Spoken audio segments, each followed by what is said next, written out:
People's Platform. It's the event that placed Sri Lanka very firmly on the global literary map. That's right, I'm talking about the Galle Literary Festival. It's back again for the 12th time, and it's going to be better than ever before. Good evening and welcome to the People's Platform. For the Newsfirst team, I'm Niresh Aliathambi. I'm pleased to welcome two ladies who are among the core team of organizers for this enthralling event.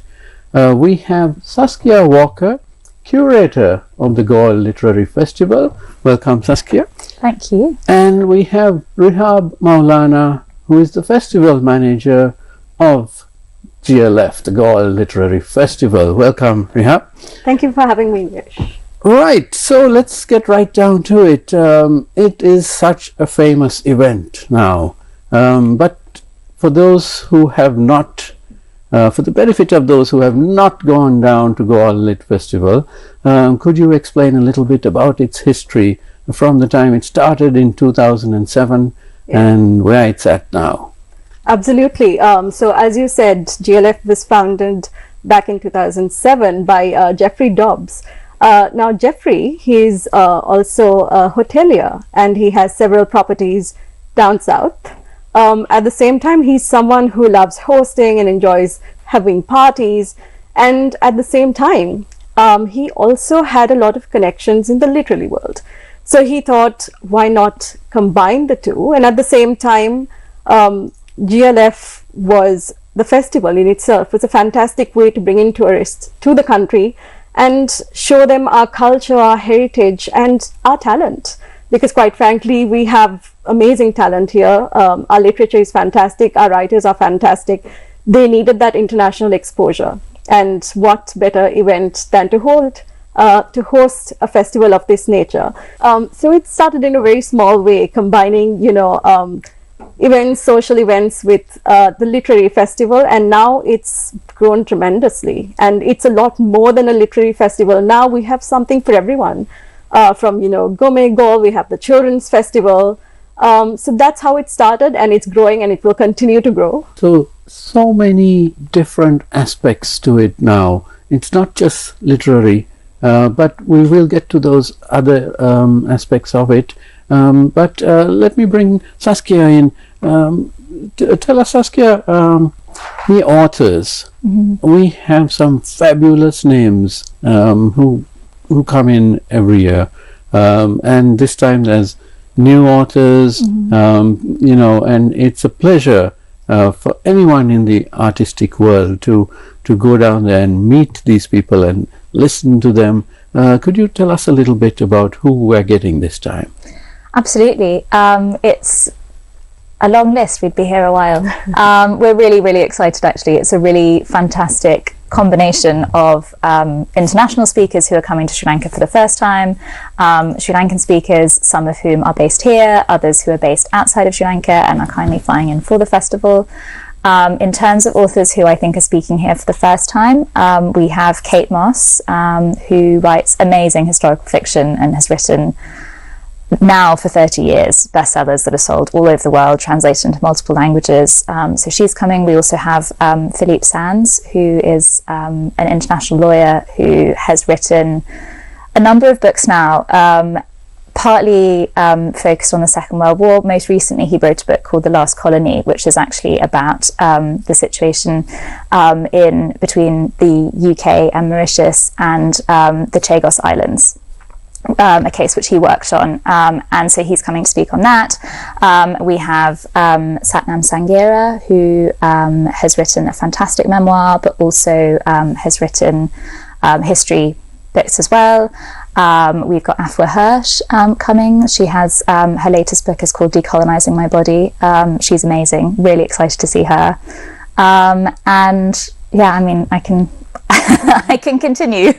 Yeah, there's so many, and they're from East and West, aren't they? I mean, yes, so 5 continents this year, which is really exciting. Right. Yeah, and of course you have so many Sri Lankan authors as well, don't you?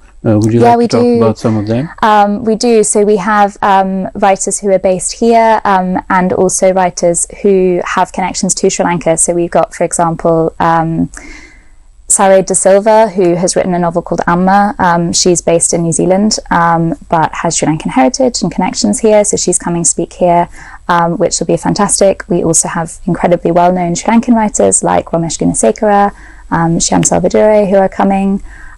We also have, Brotherless Night, which I hope lots of people have read, won the Women's Prize for Fiction last year, and that's Vivi Ganeshananthan who wrote that, and so she's flying in to come and speak about that, which is fantastic.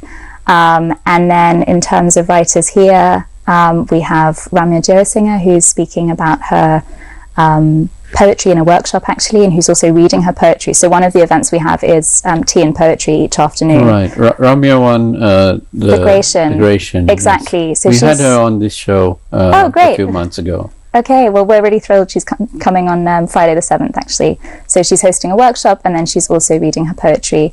And then on the 6th, we have Tea Stained Lines, the book which came out quite recently with Pen Sri Lanka, which showcases, I think, 20 poets from the Hill Country who have written their poems in Tamil, and then the anthology has also been translated. And so we have 3 poets joining us on Thursday for a tea and poetry event, and that's sponsored by the Ceylon Artisanal Tea Association, who are also doing lots of work in trying to showcase artisanal tea made in Sri Lanka around the world. So they're working together on the Thursday afternoon to have an event, which I think will be really special. I think it's really important that we showcase work from here, and that's also maybe from writers whose voices are not heard perhaps as much as they should be.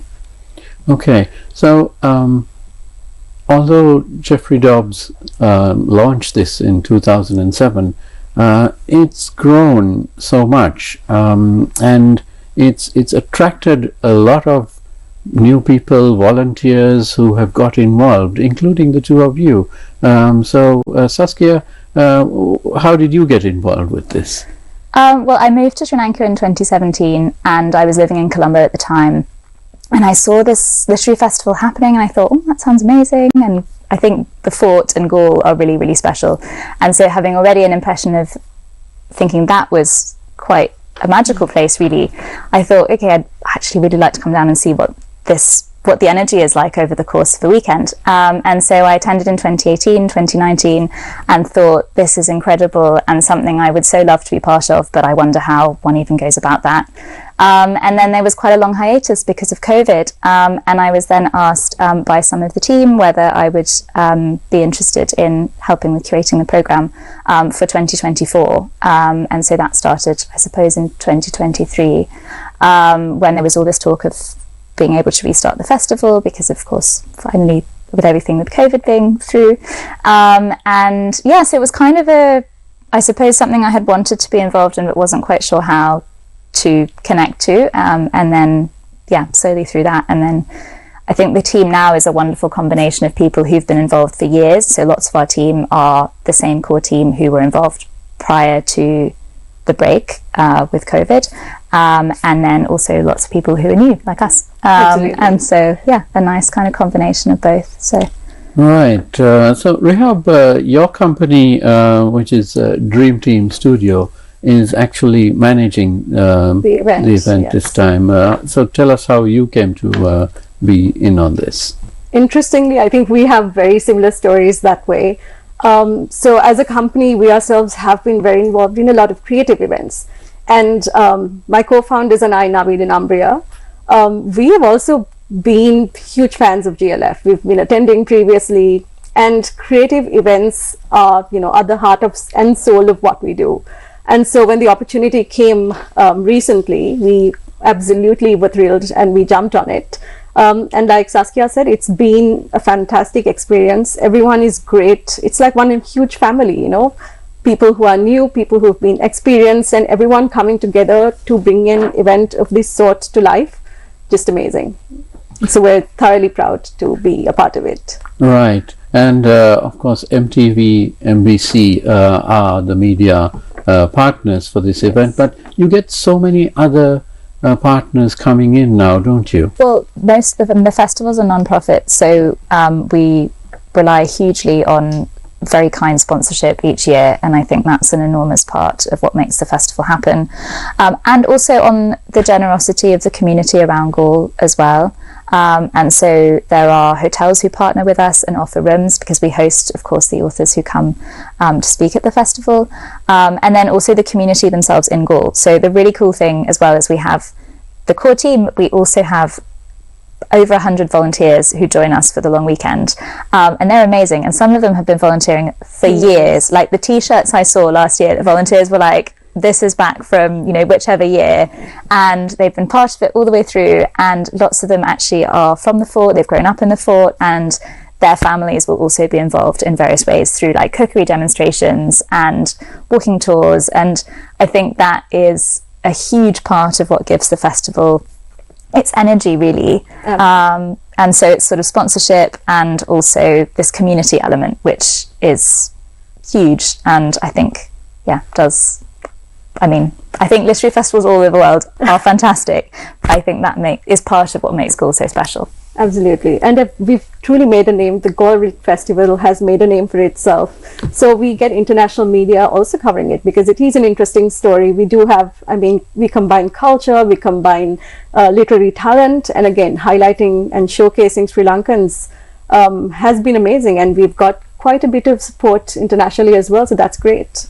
Mm-hmm. So Rihaab, tell us about the different mini events, because this festival, it's got so many aspects to it.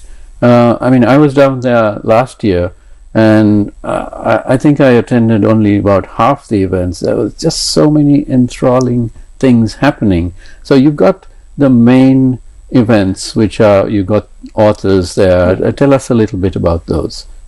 The authors, I think you've already covered as much as possible. But what actually happens with the authors? They do readings and so on, and the poetry. I suppose the core program really is 4 days, where we have talks and panel discussions. I suppose the talks take 3 different main formats. So either it will be one author speaking about a book they've written and being interviewed by somebody, or so as would be the case for Satnam Sanghera, who I mentioned, for example, who's speaking on his newest book, Empire World, with Nihal Athanayake, who came last year, was super popular, has kindly agreed to join us again. And so that's happening on Thursday. So that will be like 2 people on stage. And then we also have solo talks where, for example, Saba Douglas Hamilton, the Kenyan conservationist, she's coming to GLF again this year. And so she's giving a talk called In the Footsteps of Elephants, and that will just be her on stage, and she has footage that she's showing as well. We also have Catherine Carnow, who's a National Geographic photographer, joining us, which I think will be amazing, and she's giving a talk about her photography.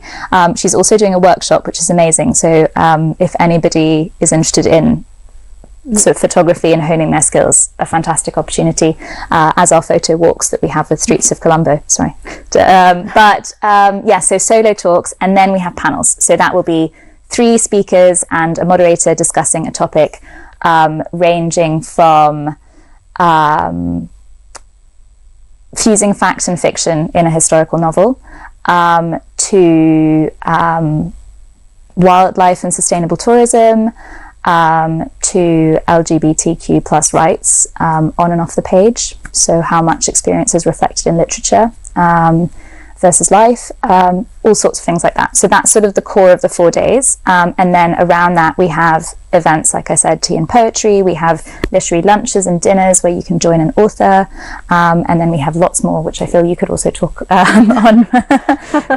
Gaul is a literary festival, but we have a lot for everyone.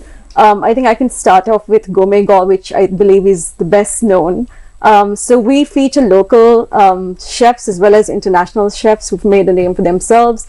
And it's a fantastic way to kind of highlight the talents these people bring. So they showcase, their unique dishes, their unique twists on things. The restaurants, get the opportunity to really step up. And it's really bringing a lot of attention on the restaurants in the area especially, because it really shows people that, even Sri Lankan restaurants, Sri Lankan chefs we are no less than international chefs, and we are on par with them. And I think our lineup of chefs are amazing, both international and local. And people definitely, again, this is an event that is more well known, but we have a lot more, like the Children's Festival. This is very, very convenient for parents because we accommodate kids from 2 and up. So, you know, they can leave their kids there.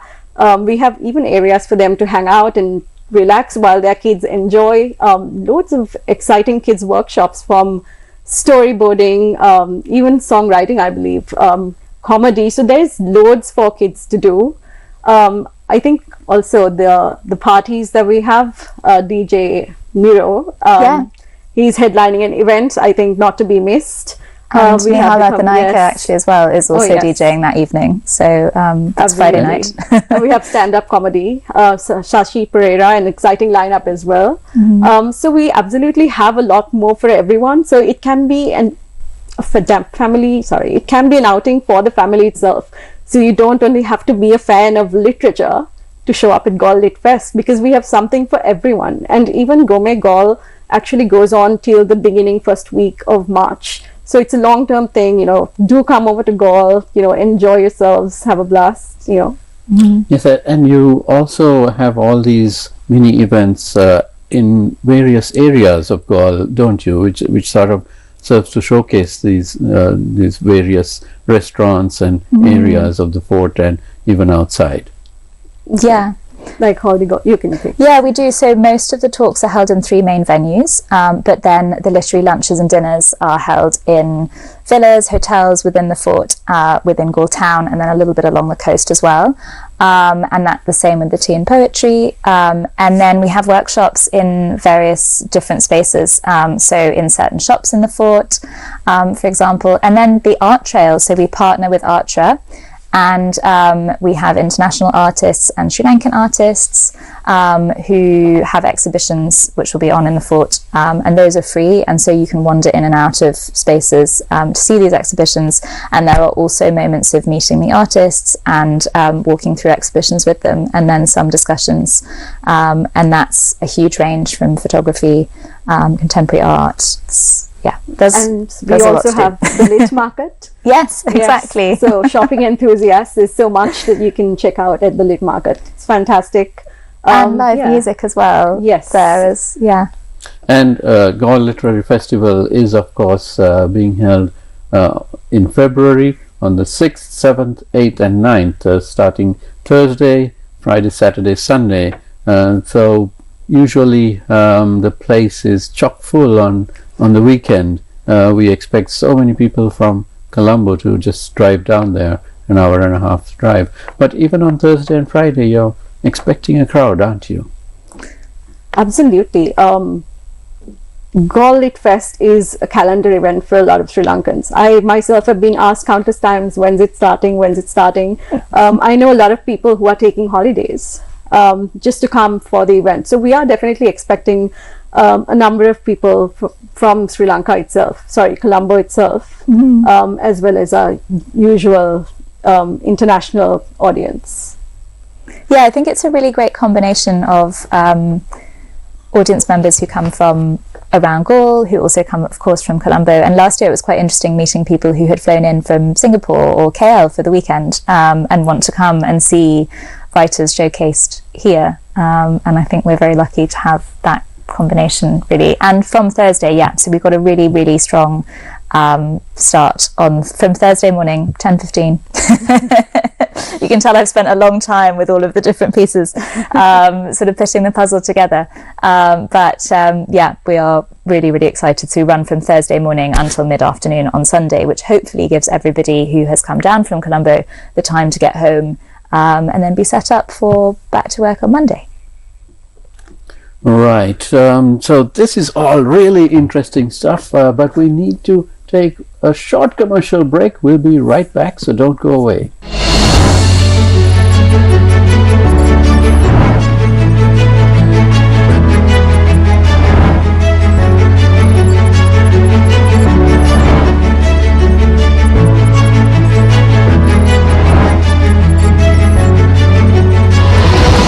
The People's Platform.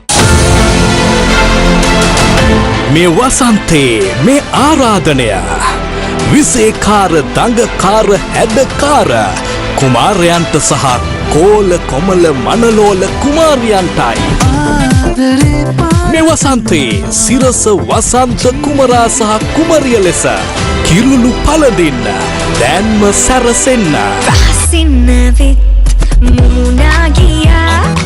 වයස අවුරුදු 18ත් 25ත් අතර කුමාරයන් සහ කුමාරියන් මෑතකදී ගත් ඡායාරූපයක් සමග දෙඹරවාරි 20 වෙනිදාට පෙර අයදුම් කරන්න. ලිපිනය නිෂ්පාදක සිරස වසන්ත කුමරා සහ කුමරිය ස්ටයිල් ස්ටුඩියෝ බොරුපන පාර රත්මලාන. පිවිසෙන්න අවුරුදු.sirsatv.lk. ජාතික මෙහෙවරින් අපි කතා බහ කරන්නේ පුරුෂ පාර්ශවයට කාන්තා පාර්ශවයට වෙනසක් නැතුව ආයුර්වේදයට අනුව ලස්සන වෙන්නේ කොහොමද කියලා. හොඳම මොයිස්චරයිස් එක තමයි කොමඩු. යම්කිසි වයස් මට්ටම් වලට පැමිණෙනකොට ඇතිවෙන බෝන් නොවන රෝග තත්ත්වයන් තුලදී කොයි ආකාරයෙන්ද ඇස ආරක්ෂා කරගන්නේ? බහුලවම අන්ධභාවයට පත්වන රෝගී තත්ත්ව ගත්තොත් ඇත්තටම ලෝකේ ලංකාවේ දෙකෙම නම්බර් 1 ඇත්තටම තියෙන සුද ඇහි සුද. නිරාමිෂ සිතුවිලි වලින් තමයි පිබිදෙන්නේ. ඒනට ප්‍රශ්නේ ටික වෙලාවක් යනකොට වෙනස් පැත්තකට යන්න පුළුවන්.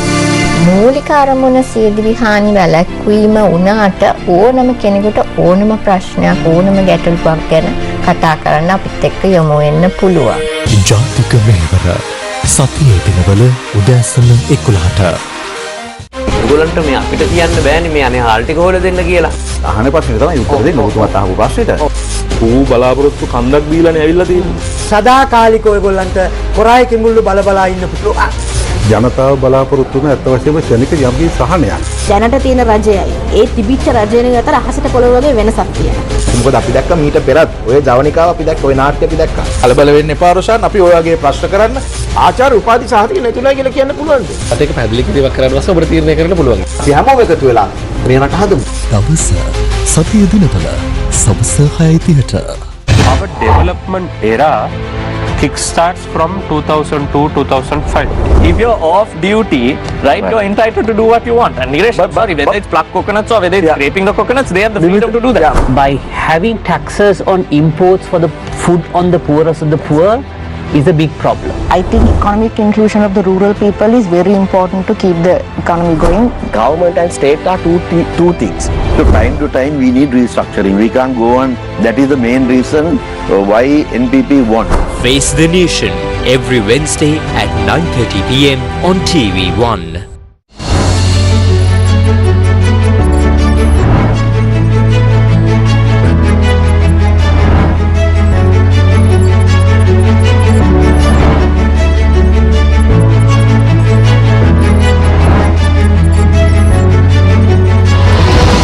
The People's Platform.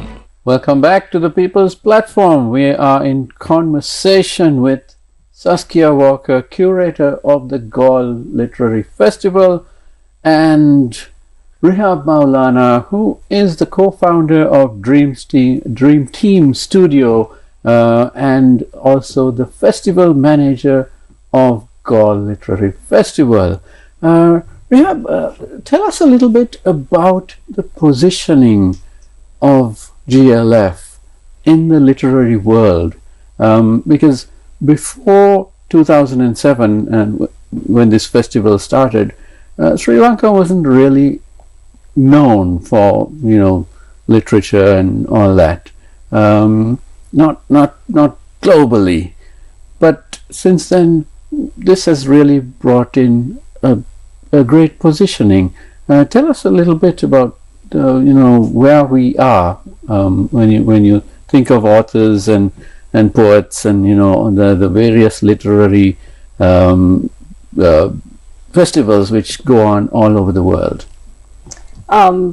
So if you take literary festivals around the world, there are some that are well known for being very serious festivals. You have, for example, the Hayes Festival, and then you have Singapore Writers Festival.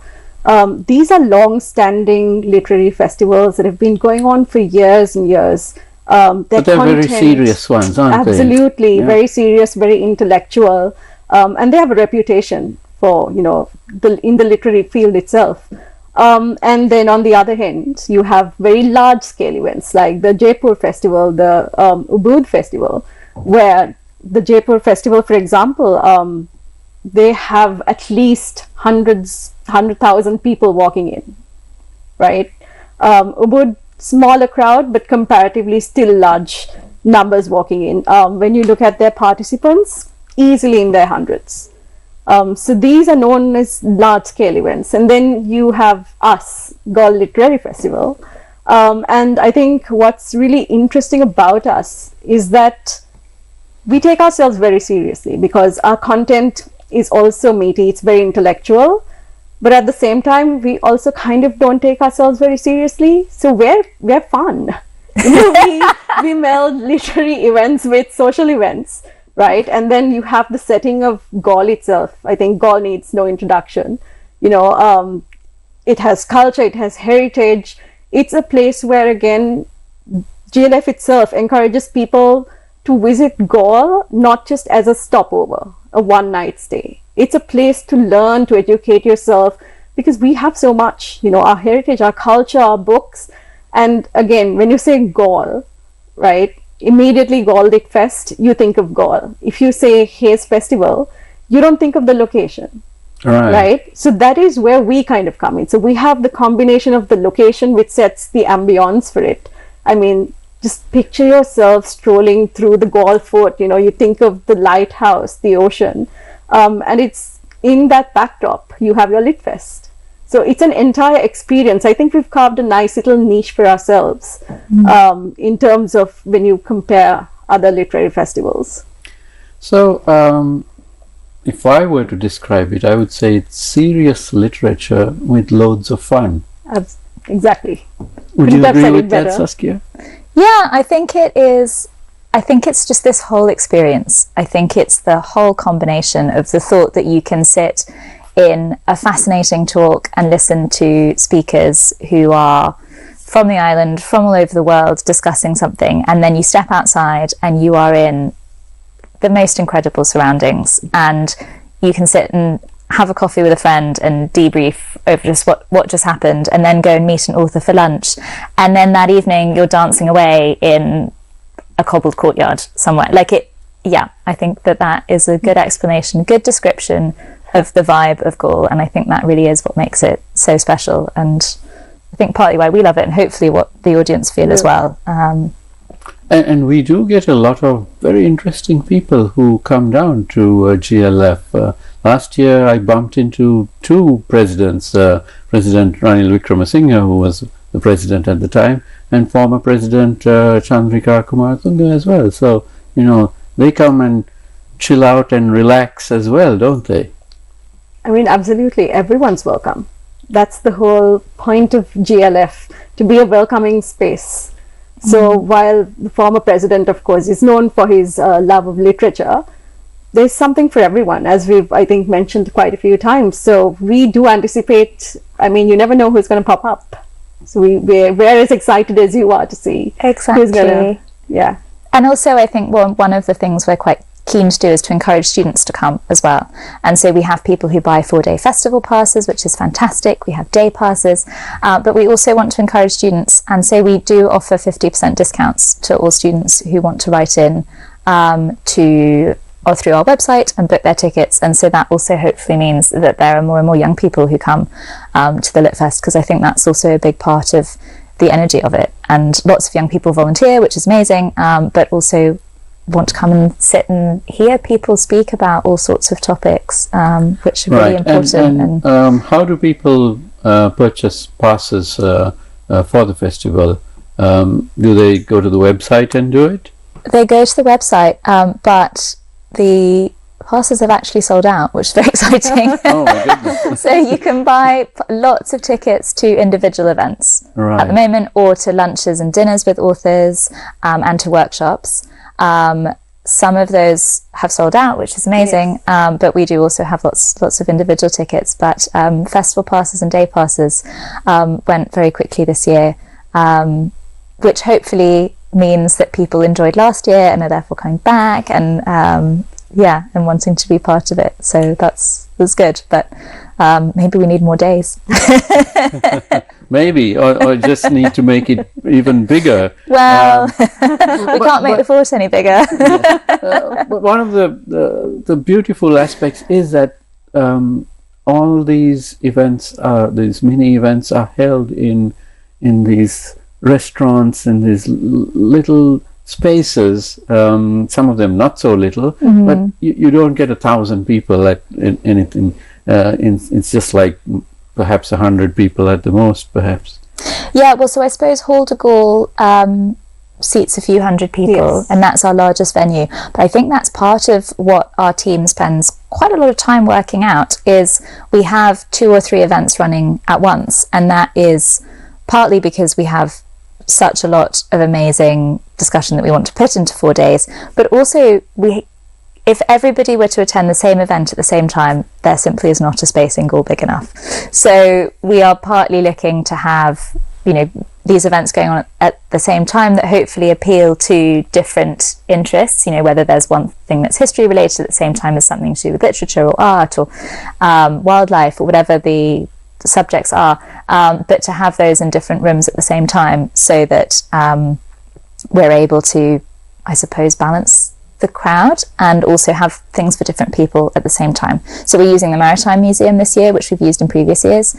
They have a room on the first floor, and then there's also a new venue called When in Gaul, which is this restored old house on Middle Street, which is quite striking, and so that's being used as one of our main venues as well. And then, as you say, smaller spaces, which is cool because I think for people who know Gaul really well, they, I hope, also discover spaces that they might not otherwise have spent much time in. And certainly for people coming to Gaul for the first time or less frequently, I think each year there are new places that we use, and then favourites who kindly allow us to use the spaces again, and that is really cool, I think, to be able to step in down to the little streets and into a space for a workshop or a lunch or I think that combination is great. What I liked most about the way the festival is run is that you sort of pencil, you underline which mini events you want to attend, and you go for those,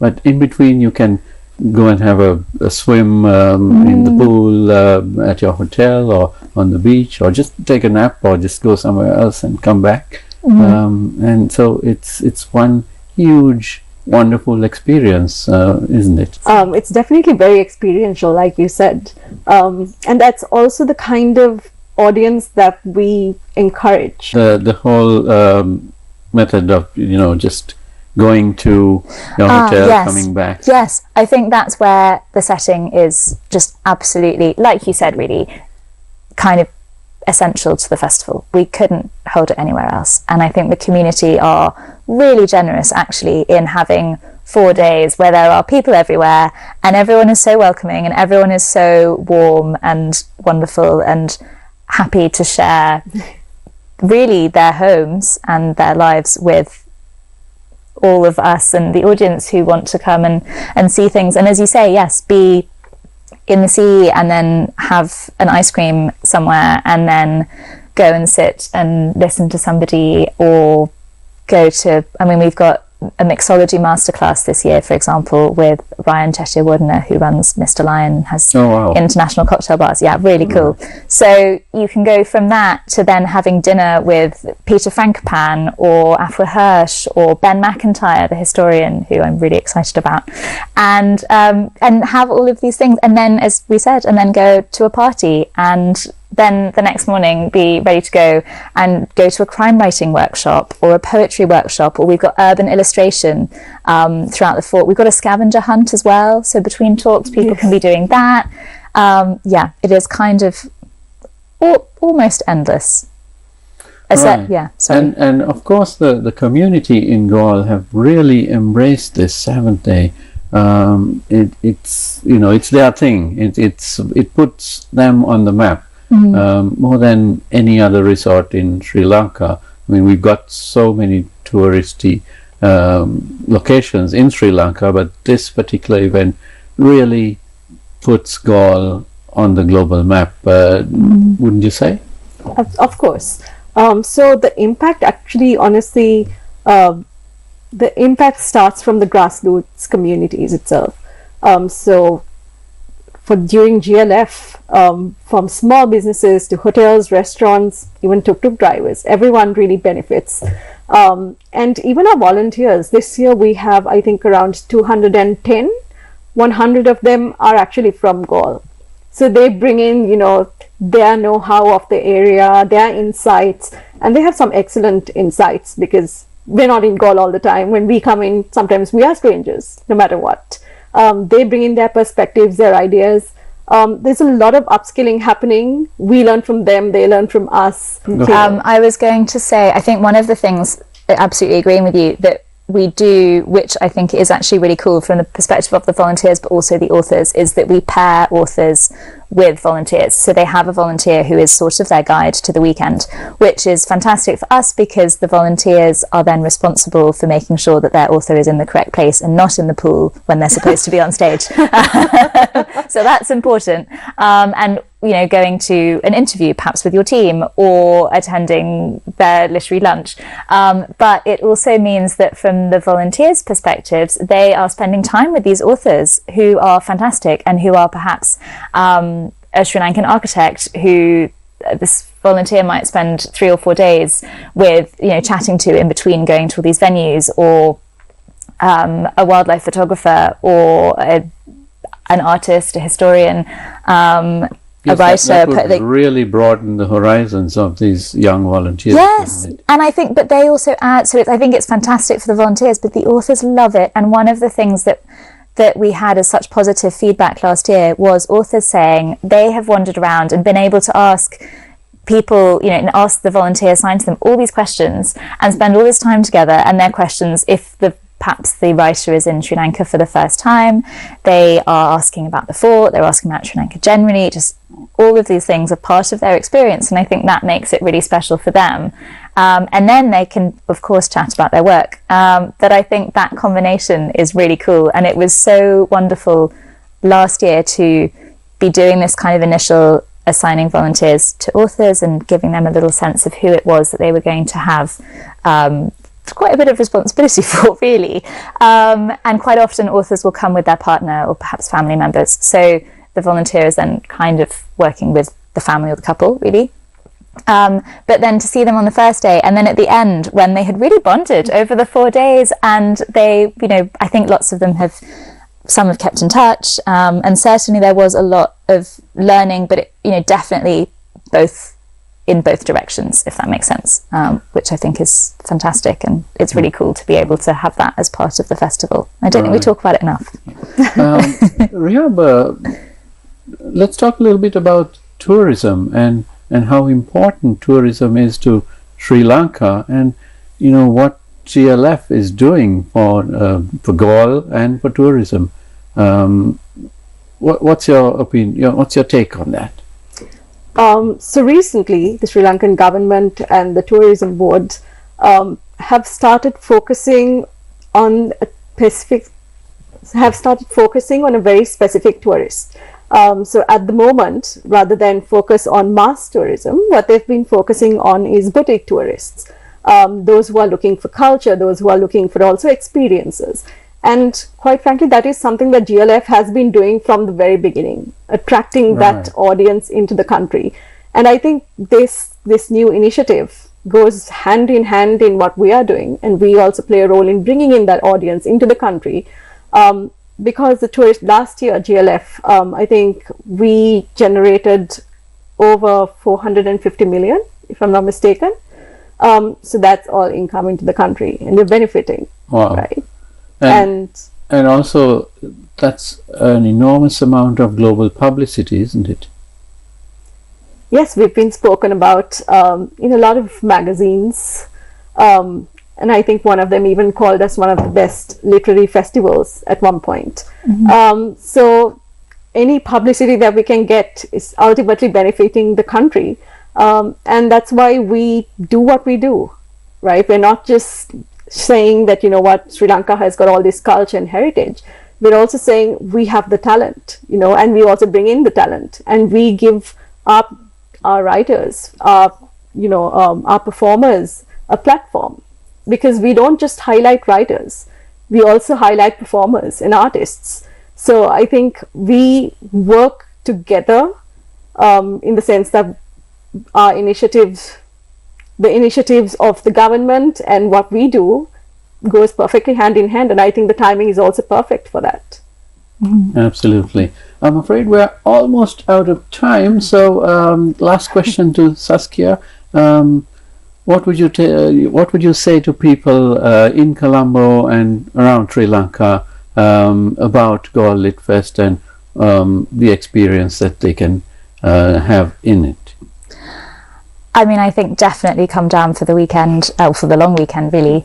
I think it's worth looking at the programme beforehand and perhaps identifying, as you were saying, things that automatically stand out. But also really, I think part of the magic of the festival is being open to things that you might not have expected to go to. And I think that's what's so special about everything being relatively nearby, and so many of our, you walk from one talk to another, really. And so you can go and see, the 2024 International Booker Prize winners speak about Kairos, and that's amazing. Speak about translation, and then you can step just, not even 5 minutes down the road and learn about something completely different, and go and, we've got a master craftsman who's speaking about weaving one evening. Then you can go and hear live music at the garden stage. Like, all of these things being so close to one another, and all of these discussions, I think there's something very special in being able to kind of combine all of these experiences and hopefully be surprised. I think that's part of it. I think there has to be an element of planning, but an element of allowing yourself to be swept up in the weekend, and I think that's what's really exciting about it. Right. Okay, thank you very much to my guests this evening, Rihaab Mowlana and Saskia Walker. Thank you for being with us. And to you at home, I do hope you manage to come down to Galle Lit Fest. Pencil the dates in, February 6th, 7th, 8th and 9th. Thank you very much for watching, and don't go away because the news is coming up next. Have a great evening.